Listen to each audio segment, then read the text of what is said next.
Sharks, it's Miss Amanda. It's Science Month, and this week we're learning about the great minds of science.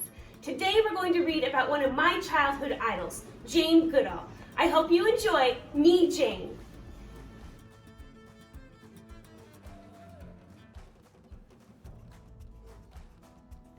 Me, Jane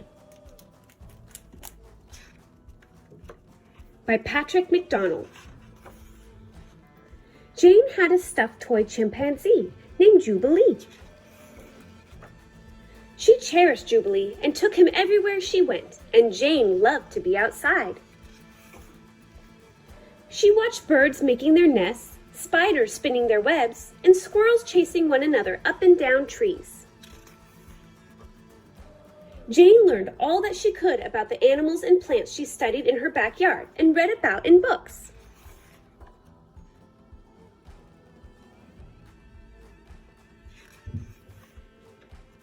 One day, curious Jane wondered where eggs came from, so she and Jubilee snuck into Grandma Nut's chicken coop. Hid behind some straw, stayed very still, and observed the miracle.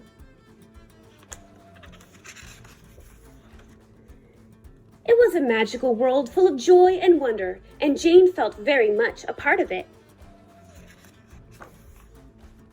Jane often climbed her favorite tree, which she named Beech. She would lay her cheek against its trunk and seem to feel the sap flowing beneath the bark. Jane could feel her own heart beating, beating, beating. With the wind in her hair, she read and reread the books about Tarzan of the Apes, in which another girl, also named Jane, lived in the jungles of Africa. Jane dreamed of a life in Africa too. A life living with and helping all animals. At night, Jane would tuck Jubilee into bed, say her prayers, and fall asleep. To awake one day to her dream come true.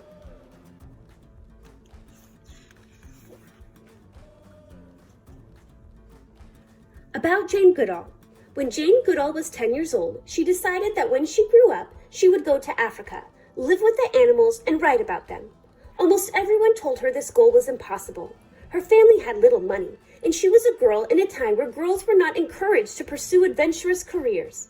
But her mother encouraged her to follow her dreams.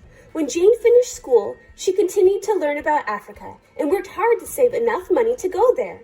She finally arrived in 1957, met famed anthropologist Louis Leakey, and began studying chimpanzees at the Gombe Stream Game Reserve, now known as Gombe Stream National Park, in Tanzania in 1960.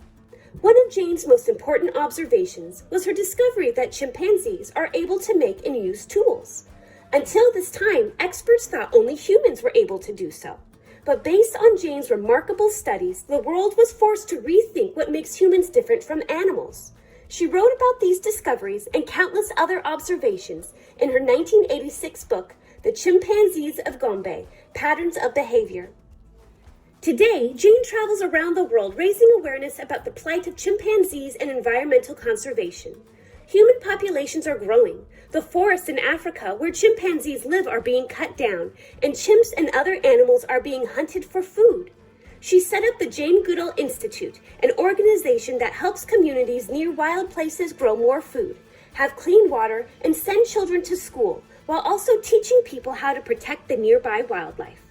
Jane Goodall's Roots and Shoots program has also set up to educate young people everywhere about the world's environmental and social problems and empower them to take action. This growing organization operates in more than 120 countries, and there are tens of thousands of members ranging in age from preschoolers to university students. Learn more at www.rootsandshoots.org and www.janegoodall.org. A message from Jane. Each one of us makes a difference. We cannot live through a single day without making an impact on the world around us. and we have a choice as to what sort of difference we make. The life of each one of us matters in the scheme of things, and I encourage everyone, especially young people, to make the world a better place for people, animals, and the environment. Children are motivated when they can see the positive results their hard work can have. As I travel, I meet hundreds of Root and Shoots groups. They are always eager to tell Dr. Jane what they've been doing and how they make a difference in their communities. Whether they've done something simple like recycling or collecting trash, or something that requires a great deal of effort, like restoring a wetland or raising money for street children or a local dog shelter, they are a continued source of inspiration for me and for all other children around the world. I invite you to get involved. Jane Goodall.